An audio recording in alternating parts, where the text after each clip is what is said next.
গাধা জল খায় ঘোলা করে। প্রবাদটি যেন হুবহু মিলে যাচ্ছে খোদ মার্কিন প্রেসিডেন্ট ডোনাল্ড ট্রাম্পের সিদ্ধান্তে।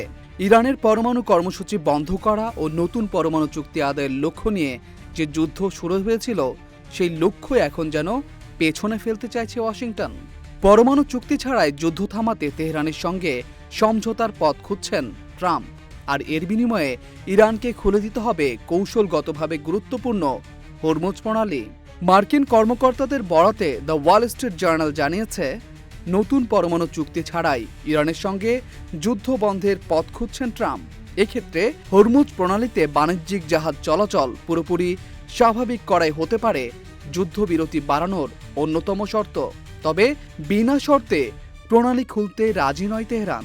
এর বিনিময়ে কয়েক শত কোটি ডলারের ক্ষতিপূরণ, মার্কিন নৌ অবরোধের অবসান, অঞ্চল থেকে মার্কিন বাহিনী প্রত্যাহার এবং জব্দ ইরানি সম্পদ ছেড়ে দেওয়ার দাবি জানিয়েছে তারা।